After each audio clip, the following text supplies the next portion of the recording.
In 1963, Japanese special effects artist Eiji Tsuburaya founded Tsuburaya Productions. In 1966, the production company's first show would air. With experience working on Toho's kaiju films, Tsuburaya's new show would make heavy use of special effects, with stories that leaned hard into the genres of science fiction and fantasy. His connections with Toho would aid him greatly, from the clever reuse of suits he and his team made for them, to the appearance of actors who were in those movies.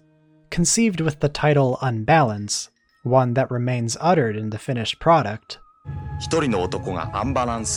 it was eventually decided to christen it with the buzzword Ultra, inspired by Japan's Olympic gymnastics team intending to go beyond Ultra C.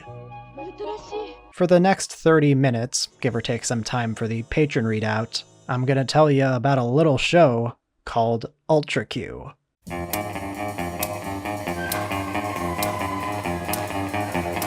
Well, first of all, this is Ultra Retrospective, a video series where I revisit shows and movies from the Ultraman franchise to see if I think they still hold up.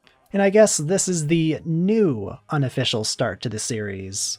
I go out of order in my rewatches, which means this isn't the first Ultra Retrospective, but it is going to be the first in the playlist. So, what is Ultra Q about?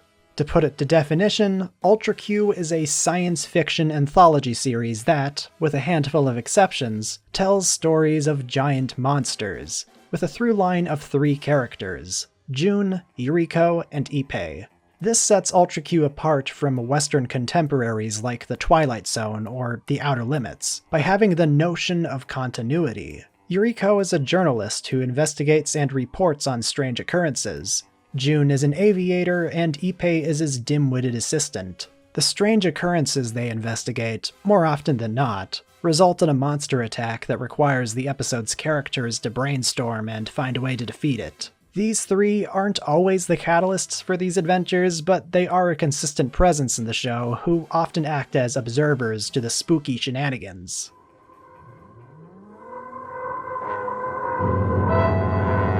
Ultra Q has also been released with a colorization, I guess to make it fit better with the other shows. But for the purpose of this video, I'll be using its original black and white presentation. That's what it was shot for. The colorization is just a fun bonus. It's not included on the current Blu-ray releases, but it's easy to find online. Before I move on, check out this promotional item for the series. This Ultraman-type character isn't in the show at all. Maybe they intended to confuse newcomers into thinking this is the titular Ultra Q.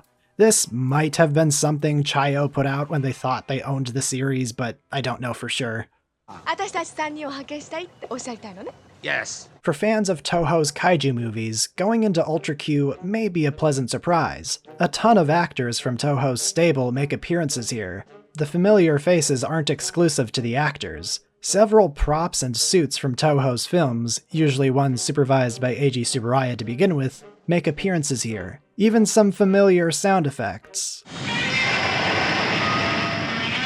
That's literally just the Godzilla roar, they didn't change it at all. This sound effects library, Tsuburaya and his pals made, would be extensively reused and remixed throughout the rest of the Ultra series. A lot of famous monster roars are remixes anyway. Did you know Mothra's a sped-up Anguirus?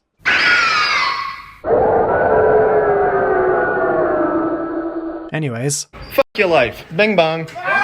This is nothing new to Ultra series fans, and they're probably sick of hearing it, but the Godzilla suit from Mothra vs. Godzilla was infamously used for Gomez in the first episode. A similarly repetitive factoid is that the Pogo suit was a possessed Baragon, whose screams of agony as he was repeatedly cut into to make new Ultra Kaiju could be heard from within the suit. He is inside with us! He will never get away! Hell, Rodan's wing makes a cameo in episode 8 because they straight up use stock footage from his movie. They like using Rodan stock footage, I've noticed. There's an episode about a bird who grows to giant size, and nearly every shot it's not in makes use of Rodan's rampage scenes.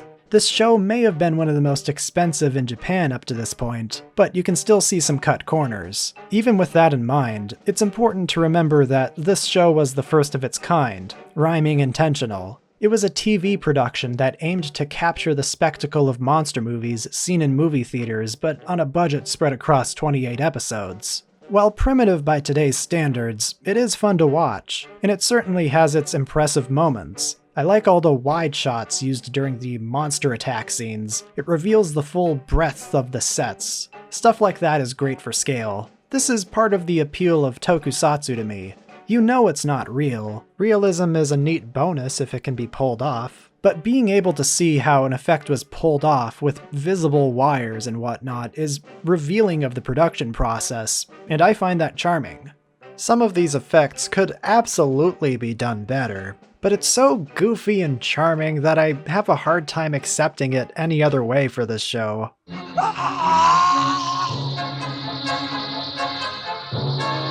It's also just cool seeing a big monster portrayed through practical means smashing through a set full of miniatures. It's been said before, but knowing there's something there and that it's tangible adds something special.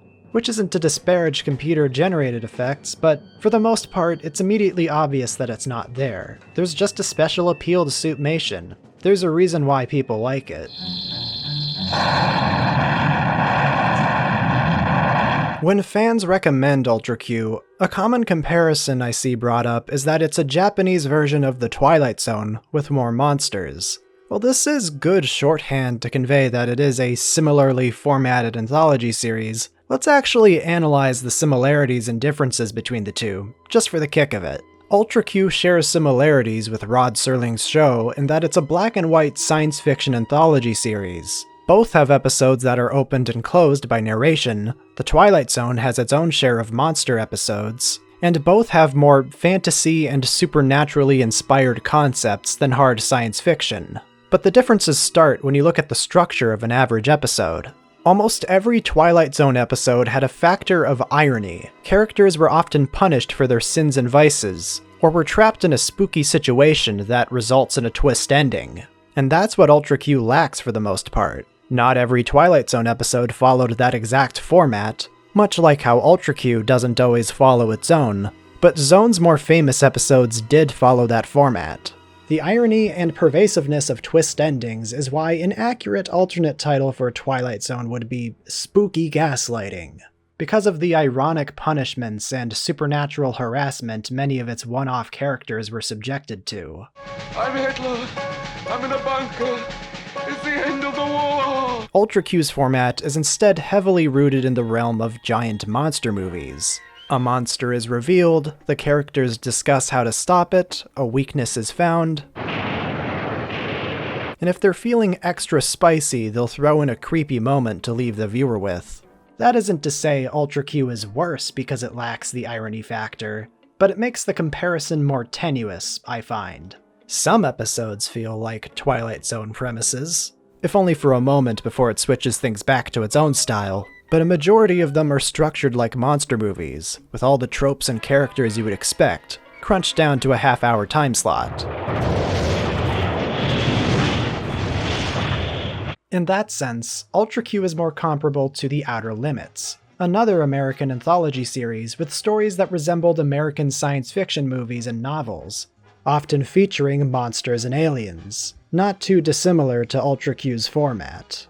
At the end of the day, it's called the Japanese Twilight Zone or Outer Limits because they're comparisons most Westerners like me are familiar with. What morals and Aesops the show does provide are imbued into the stories in a quirky way as a means to inspire the imagination of young viewers. And even as an adult, these can still be fun. For example, be wary of what you find on the ground. It could be a monster's egg. Don't be greedy. You might turn into a money monster. Be careful when taking airlines. You might be attacked by the sky walrus.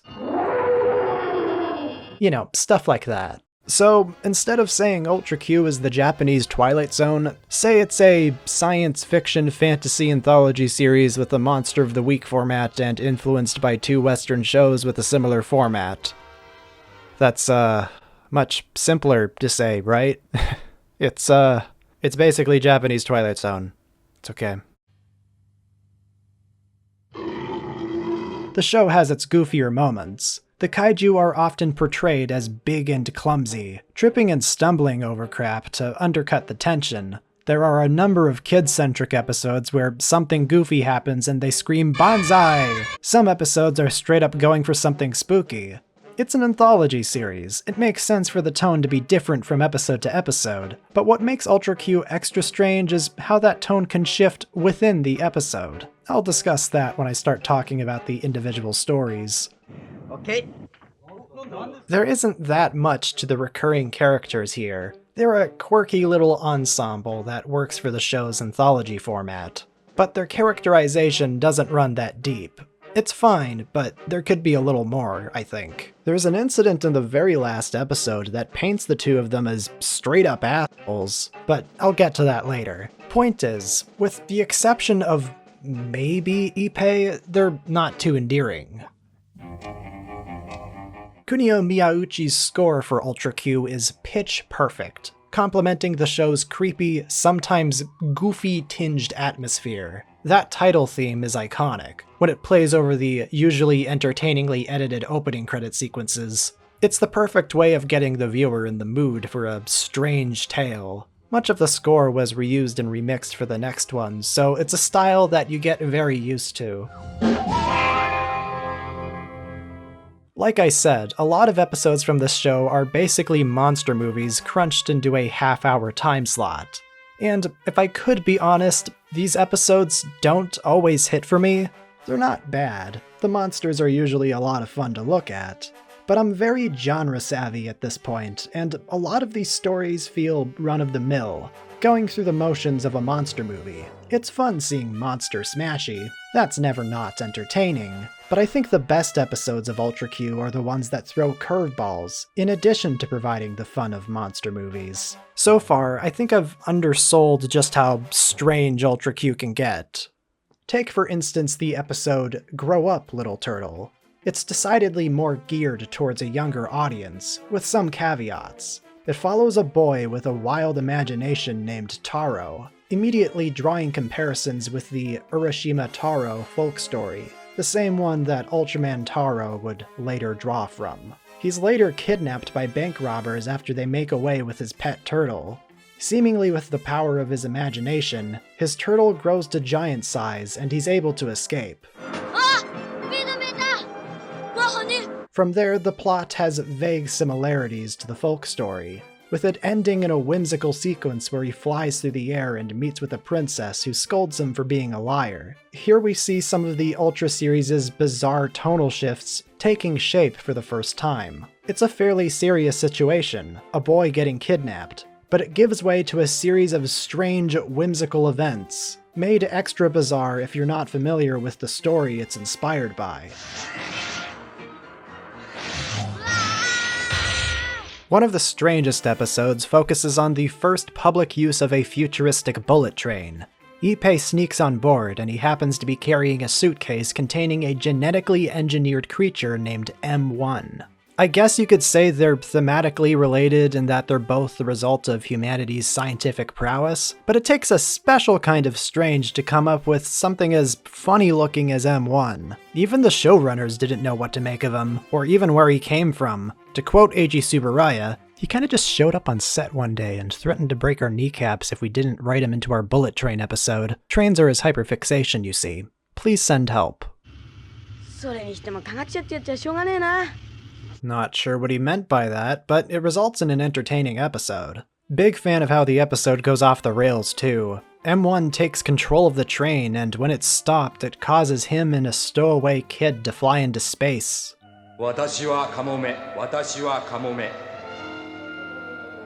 That kid is just stuck up there now, I guess. There's an episode of Ultraman X that actually addresses this somewhat, but that's a show for another video. One of my favorite episodes starts with the typical monster movie setup. After a meteor crashes into a lake and displaces all the water, a monster emerges from it. This is Garamon, and he's a bit of a goober.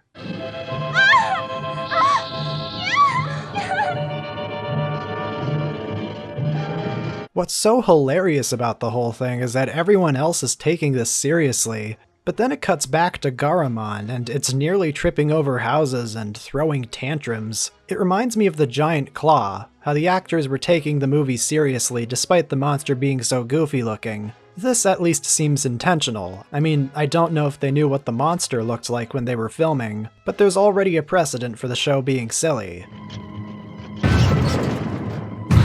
This episode, and the one featuring the monster Pegula, got sequel stories where they returned, addressing that there is some continuity in this show, even if it's fleeting. In Garamon's sequel episode, it's revealed that he's actually a robot kaiju that's being controlled by cicada aliens. It's the first time where we get to see aliens in the Ultra series as an organized threat with UFOs and everything, something that would become a staple of invaders in this series.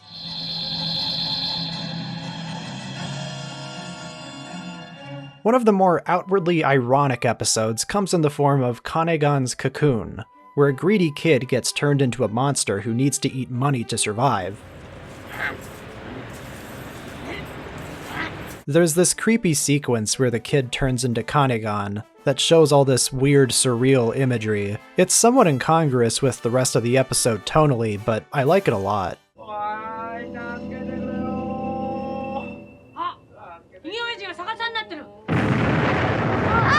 The Boss Stang episode isn't all that interesting, and is one of the show's more run-of-the-mill episodes, but there's a bit towards the end I want to highlight. Alien Rupert's, now content with living on Earth as a human, says that there are other aliens who want to protect it like her. This is not only subverting the idea that they're all evil, but also foreshadows the next series. This episode aired a couple months before the original Ultraman. The seeds were being planted.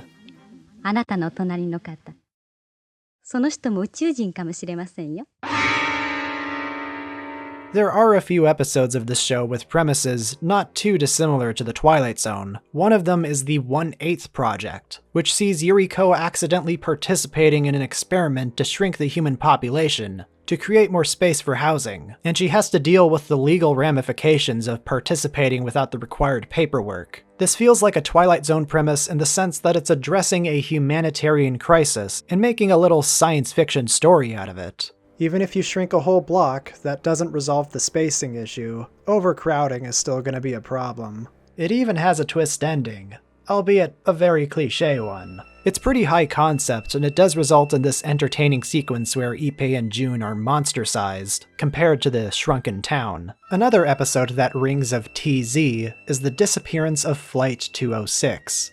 In this one, June and Ippei take a flight that becomes ensnared in a pocket dimension that contains objects from the past, including the aforementioned Sky Walrus. This feels like a riff on the Zone episode, The Odyssey of Flight 33, where an airplane mysteriously travels back in time.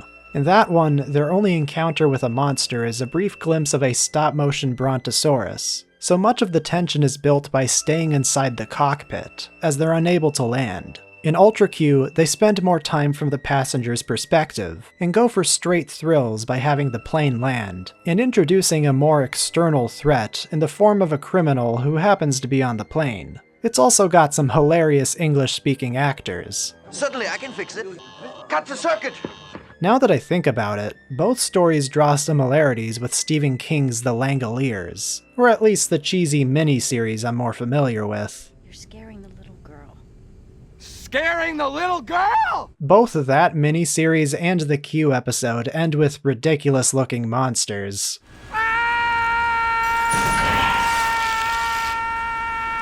One episode that really sticks out like a sore thumb happens towards the end of the show. The Devil Child isn't a giant monster, and is instead the ghostly doppelganger of a little girl. It's not a bad episode. It has some quiet, creepy moments, but it feels out of place for Ultra Q. At least the 1/8 Project ended with a scene that made Ippei and June monster-sized compared to the miniature town. That was still in the spirit of this being a kaiju show. This is still within the realm of science fiction because of the means the girl is able to separate, but I think this is the Season of the Witch of Ultra Q. It's good in its own right, but it feels weird to keep calling it Halloween 3. Stop it! Stop it! Stop it!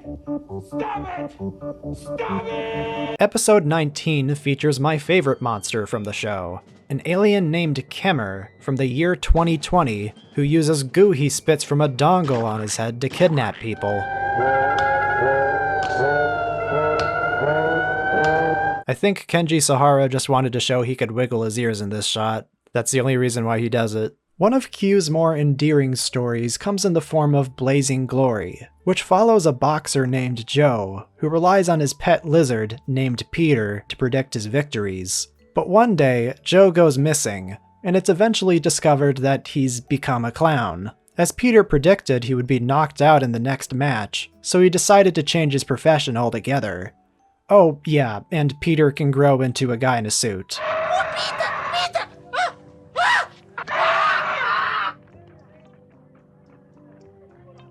The heart of the episode is the weird friendship between Joe and his man-sized lizard, the tragedy coming from just how over-reliant he is on it. And June suggests that Joe really does have the talent and he's just limiting himself with Peter's supposed foresight. I mean, this is the same lizard that can grow into a giant monster. It wouldn't be out of the question to suggest that it has some clairvoyance too.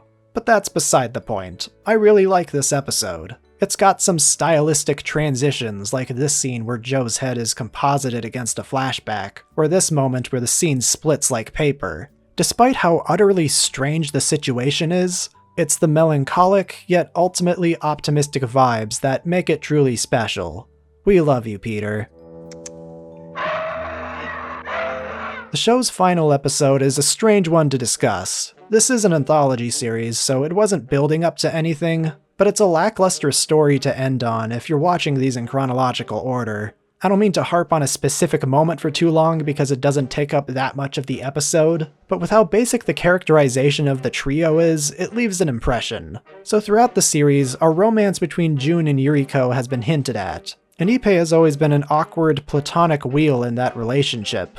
So at the start of the episode, June and Yuriko straight up ditch the poor dude. They presumably made him carry those groceries too. Sure, Ippei is dim-witted, but he was generally a nice guy, and he always meant well when he said or did something stupid, and he didn't deserve this. Playfully, June calls out Yuriko for being cruel, but hey, dipshit, you're the one driving the car. It's not the last we see of the trio, but still, one of our final impressions of the two main characters is that they're assholes. It at least ties into the theming of the episode. It's about a flying train that promises to transport people to a perfect world where they can forget the worries of the previous one. In this case, I guess that means leaving behind the annoying Ippei. It's a rehash in the sense that it's reusing the science fiction book coming to life element from the Kemmer episode, though this one is more focused on the ideas it presents about a hypothetical utopia some of us wish we could go to. Regardless of execution, it's odd that the show ends on an episode that doesn't even feature a monster. Even the broadcast of this episode was weird. Q had been off the air for a full year after the Sky Walrus incident. Not only had its successor show, Ultraman, already finished, but Ultra 7 had just started too. Maybe because it represented an initial desire to have Ultra Q focus less on monsters. And because it's an anthology series, its order got shuffled around and the identity of the show had already been painted as one that prominently featured monsters, so it was shelved until a later date. So yeah, Ultra Q's episodes aren't all winners, but that's the appeal of an anthology format. It's like an unlabeled bag of goodies. You don't know which one you're gonna pull out. Even if many of its stories are run-of-the-mill monster movie setups, the things that happen in them have the potential to catch the viewer off guard, which I find welcoming. Some effects are definitely pulled off better than others, and even the bad ones are charming. Even with that nerdy appeal aside, I'm not blind to its faults. Pacing is a consistent problem, meaning the sequence of events isn't always as tight as it could be for a half-hour show. I could also do with or without the central characters, they're just fine. It's not perfect, but there is absolutely no denying that Q was ahead of its time, delivering monster action to television sets with a whimsically spooky edge. It's weird, it's wacky, and it can even be a little unsettling. Ultra Q is an entertaining retro anthology series. Check it out. The legacy of Ultra Q is tied to the rest of the Ultra series. This was where a giant multimedia empire began. Its release coincided with a kaiju boom, an onslaught of Japanese monster movies and television series made to capitalize off the appeal of monster smashy. In Ultraman, there have been numerous tributes to Ultra Q in the form of dedicated episodes, cast reunions, and characters with similar roles. It's even received a couple new entries, forming a sort of Ultra Q side series. This started with a movie in the 90s, Ultra Q Legend of the Stars, directed by Akio Jisoji, a man you're probably familiar with if you've seen my other Ultra Retrospectives. In the early 2000s, there was a new series titled Ultra Q Dark Fantasy, which was made in cooperation with Tsuburaya Entertainment, a separate studio run by one of the Tsuburaya brothers. It resulted in a short legal battle over unpaid royalties that was apparently settled in Tsuburaya Productions' favor. I don't know. There's not a lot of information on that case on the English-speaking web. My interpretation is that it seems like Tsuburaya Entertainment was bullshitting. It's probably why this show hasn't received a re-release. Forgive my uninformed legal opinion if that's not true. Anyways, what I've seen of Dark Fantasy is okay. Sorry for getting so sidetracked. It's much more focused on the supernatural than kaiju, but it's still worth checking out. There was also Neo Ultra Q, which I've heard good things about, but I haven't seen at the time of this video. Of Mill Creek's Blu-ray releases for this franchise, I think this is the highest quality one, which is funny because it's also the first one they did. Tsuburaya also didn't comb over the picture with a waxy denoising filter like they did with the first Ultraman, so this actually looks good. The subtitles can be a little stilted in this release, which is disappointing, and I'm not going to make an excuse for it. It's still perfectly legible and understandable at least, but the nuances of little puns and jokes are not only lost in a different era, but in translation as well. Famously, Ultra Q received an unaired English dub. The entire show was apparently dubbed, but only one episode has surfaced online. For the next half hour, you will witness one of the most unusual events ever seen. They apparently changed Ippei's name to Happy. Oh, Happy. It's lovely. You can't scare us with the slug monster. Are you listening, Martians? Ultra Q was the product of a whole year of hard work, but Tsuburaya Productions wasn't done. The very same year Ultra Q aired, production on a new Monster of the Week show would begin. On top of the existing elements of mystery, and also the many returning cast members taking on different roles, the appeal of seeing a new monster every week was iterated on by introducing a superhero who would fight them. No, super just wasn't enough. This hero needed to be Ultra.